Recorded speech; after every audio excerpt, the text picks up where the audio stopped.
और मैं उमाशंकर तिवारी। प्रातःकाल का नमस्कार।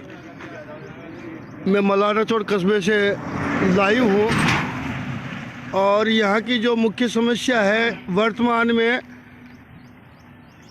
निजी और सरकारी बसों का कस्बे से नहीं गुजरना। उसमें कारण भले कुछ भी रहे, निश्चित रूप से आमजन पीड़ित है, विशेषकर महिलाएं और बच्चियां जो डेली अपने शिक्षण के लिए या अपने निजी कार्यों के लिए जो कस्बे से बाहर जाती है,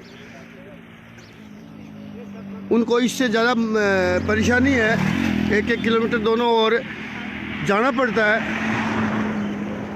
अब मैं आपको स्थानीय निवासियों से इस बारे में कुछ रूबरू करवाता हूँ।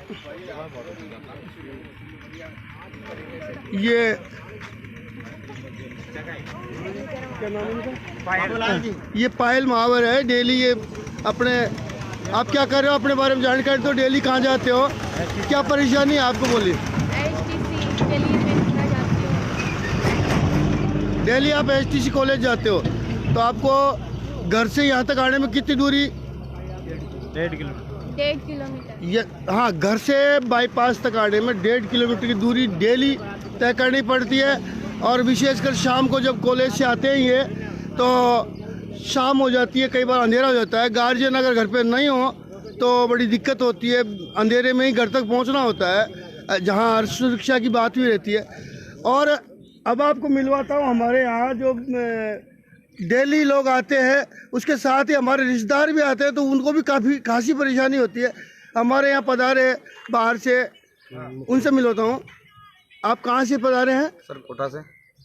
तो जो आज की ये व्यवस्थाएं हैं, बस अंदर से नहीं जाती, उसके बारे में आप कुछ बोलेंगे? सर बहुत परेशानी होती है, बच्चों को सामान वगैरह सारी चीज़ें, लगेज वगैरह सारी चीज़ों को बहुत ज़्यादा परेशानी होती है। 1.5-2 किलोमीटर पैदल चल के आना, किसी के पास बाइक नहीं है, अभी बाइक का साधन हो तो कोई बात नहीं, पर पैदल चल के आने से बहुत परेशानी होती है। उठा के लाना पड़ता है सामान को, बसें नहीं मिलती टाइम पे। देख लीजिए आप, ये हमारे कस्बे के मेहमान हैं। इनका कहना है कि बच्चे भी साथ होते हैं, जब रिश्तेदारी में आते हैं सामान भी ज़्यादा होता है, और 1 से 1.5 किलोमीटर घर तक पहुंचने में क्या परेशानी होती होगी, सब जानते हैं इस बात को। तो आज ये कहीं न कहीं इसके लिए अब मैं क्यों नहीं निकलती है बसें, ये भी एक महत्वपूर्ण बात है।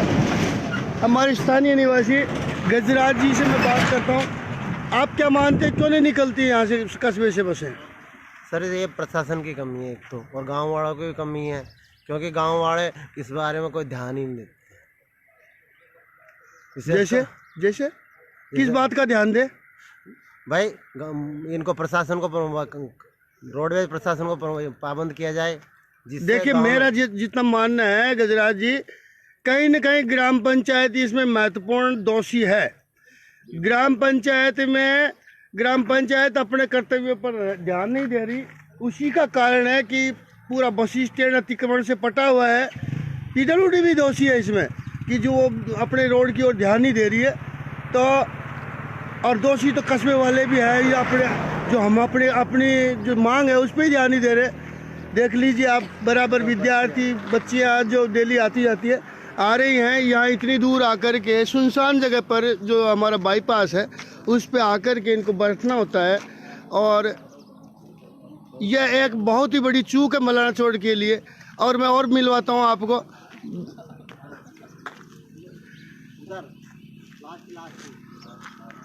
ये हमारे इकबाल भाई है, डेली आते हैं। इकबाल भाई, अपनी गाड़ियाँ यहाँ से नहीं निकलती है, तो आप क्या कहना चाहोगे? गाड़ियों को अंदर से चालू करवाए।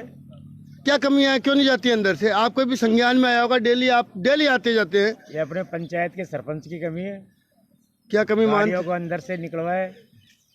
नहीं, बस वालों से मैंने बात की इस विषय पर। बस वाले कहते हैं कि हमको निकलने के लिए जगह नहीं मिलती है, बस वाले पूरा अतिक्रमण हो रहा है चारों तरफ। कांजी अध्यक्ष के वहाँ रोड खराब बताते हैं सब बस वाले। हमारी गाड़ी आती है तो टायर फूट जाते हैं। अंदर आके क्या करे बस वाले, पूरा रोड तो अतिक्रमण में पड़ा है। रोड खराब हो रही है, रोड तो पूरा टूटा ही पड़ा है।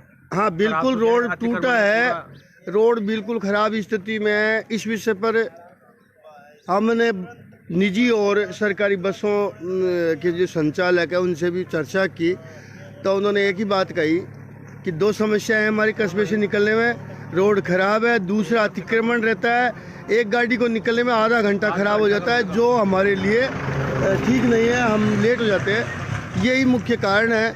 अब देखना है ग्राम पंचायत और PWD इस ओर ध्यान देती है, जिला प्रशासन भी हमारी जो जी न्यूज़ पोर्टल है उसके माध्यम से जो लाइव है उस पर ध्यान दें, और इस कस्बे की जो मुख्य समस्या है कि बसें कस्बे से गुजरे, हमारी माँ और बेटियाँ जो भी महिलाएं और बच्चियाँ डेली आती जाती है वो कहीं ना कहीं परेशानी में है। और आज का जो दौर है उसमें सुरक्षा की परेशानी और बढ़ जाती है, इसलिए इस ओर ध्यान दें और इसको ये समाधान निकले, ऐसी हम प्रशासन से जी पोर्टल के माध्यम से अपील करते हैं। जय हिंद, जय भारत।